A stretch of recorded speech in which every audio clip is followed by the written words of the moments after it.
ठीक है बच्चों, अब आ जाओ एक फिफ्थ वाला, ये भी लास्ट है, एक बार देख लेते हैं।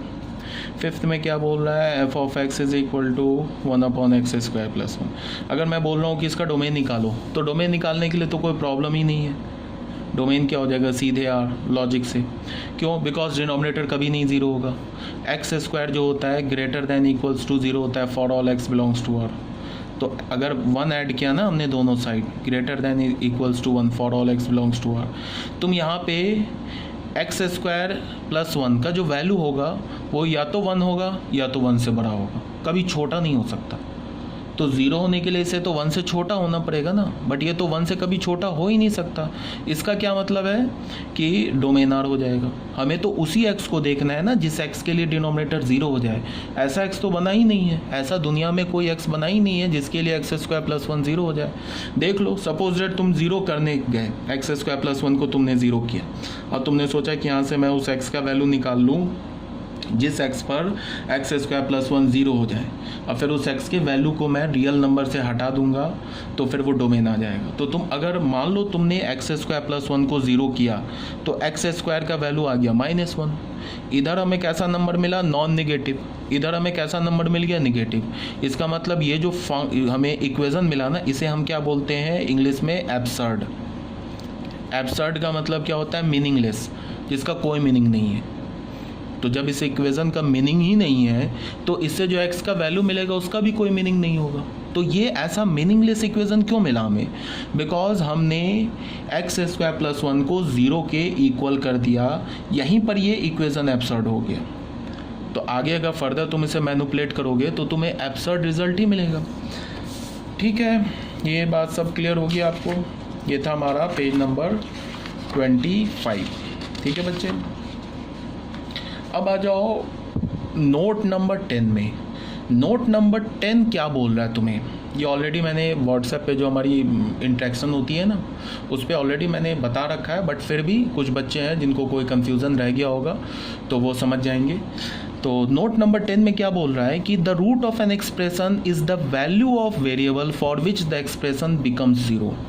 कोई एक्सप्रेशन है, अगर मैं बोलूँ कि कोई पर्टिकुलर इक्वेशन का रूट निकालो, एक्सप्रेशन का रूट निकालो, इक्वेशन का रूट नहीं निकलता है। इक्वेशन में अगर वेरिएबल होता है ना तो उसका वैल्यू निकलता है। रूट किसका निकलता है, एक्सप्रेशन का। ठीक है, तो अगर मैंने किसी एक्सप्रेशन का रूट बोला निकालने के लिए, तो इसका मतलब क्या है कि हमें उस x के वैल्यू को निकालना है जिस x के वैल्यू पर वो एक्सप्रेशन 0 के इक्वल हो जाए। जैसे फॉर एग्जांपल यहाँ पे हमारा फर्स्ट एग्जांपल क्या है, नोट नंबर 10 देख रहे हैं। मान लो मैंने तुम्हें fx दे रखा है x - 1, और मैं बोल रहा हूँ कि ये हमारा एक एक्सप्रेशन है, मैं बोल रहा हूँ कि इसका रूट निकालो, फाइंड रूट। तो रूट निकालने का मतलब क्या है कि हमें ऐसा x का वैल्यू खोजना है जिस x के वैल्यू पर x - 1 0 हो जाए। तो वो कौन सा वैल्यू है, 1। अगर तुम यहाँ पे 1 डालोगे तो 1 - 1, ये f ऑफ 1 का वैल्यू क्या मिल जाएगा, 0।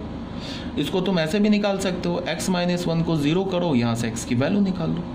तो ये जो x = 1 जो है ना, ये 1 इस एक्सप्रेशन x - 1 का रूट हो जाएगा। ठीक है ना। अगर मैंने सेकंड में तुमको लिया f of x is equal to x² - 9 लिया, और मैंने बोला कि उस x के वैल्यू को निकालो जिस x के वैल्यू पर मैंने बोला कि find the root of this expression. तो फिर क्या मतलब हो गया कि हमें वैसा x का वैल्यू निकालना है जिस x के वैल्यू पर x² - 9 का वैल्यू 0 हो जाए। तो सिंपल IQ से क्या होगा, x इज इक्वल टू ±3। कैसे निकाला, हमने x² - 9 को 0 कर दिया। इसको लिखने का क्या मतलब हो गया कि यहाँ से इस इक्वेशन को सॉल्व करने का क्या मतलब हो गया कि यहाँ से जो x की वैल्यू मिलेगी उस x की वैल्यू पर ये क्या हो जाएगा, 0 हो जाएगा, और वही x का वैल्यू तो हमें चाहिए। तो हमने यहाँ से क्या लिखा, x² इज इक्वल टू 9, तो यहाँ से हमें x का वैल्यू क्या मिल गया, +3। ठीक है। तो अगर मैं बोलूँ root of f of x किसके इक्वल है, x² - 9 के इक्वल है, इज +3। ठीक है बच्चे।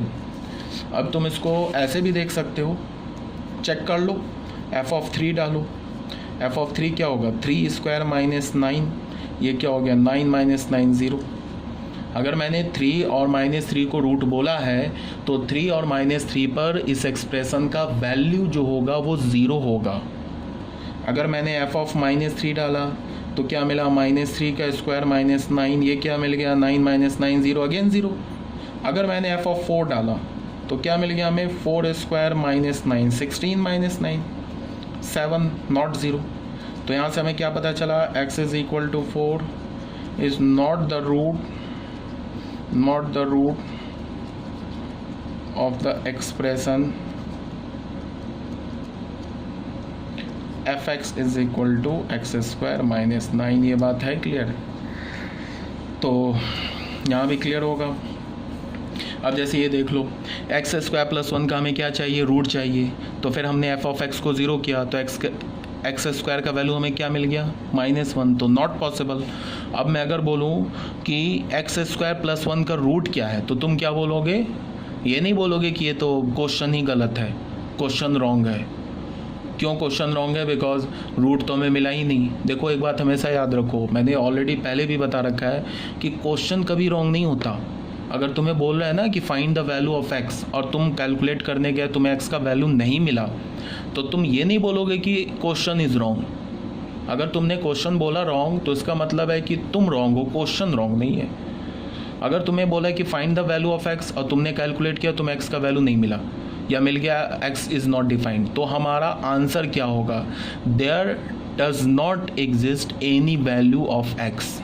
ये हमारा आंसर होगा। क्वेश्चन जो है वो करेक्ट है, ठीक है।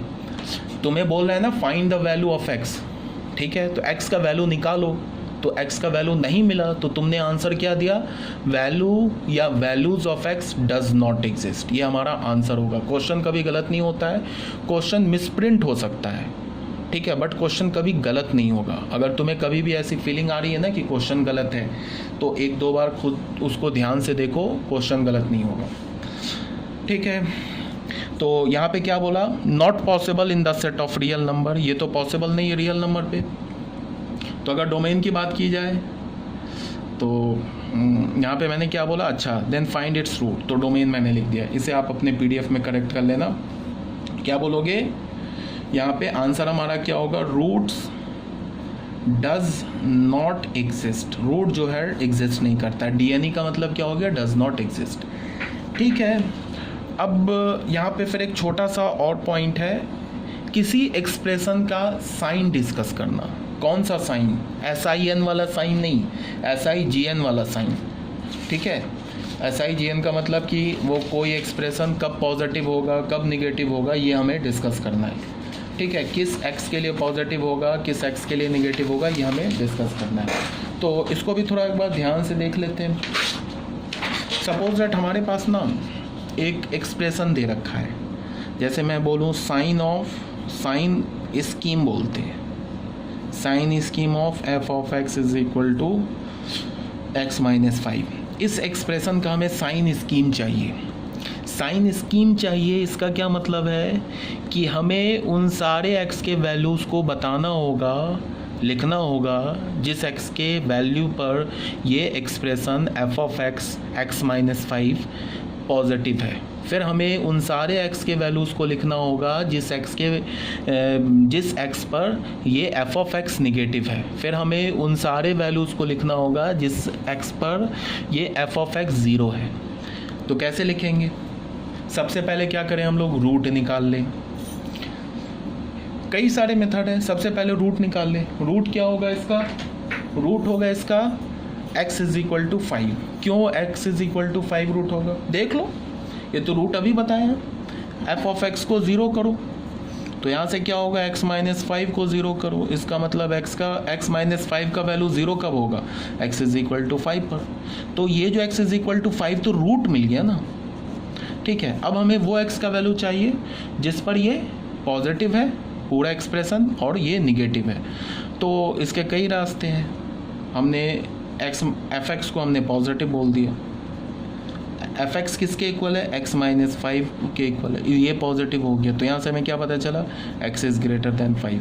इसका मतलब कि ये कब ट्रू होगा, जब ये ट्रू होगा, ये कब ट्रू होगा, जब ये ट्रू होगा। इसका मतलब अगर x ग्रेटर देन 5 है तो फिर ये ट्रू है, और फिर ये ट्रू है तो ये ट्रू है। इसका क्या मतलब हो गया कि अगर तुमने x का वैल्यू 5 से ग्रेटर लिया तो f ऑफ x पॉजिटिव मिलेगा।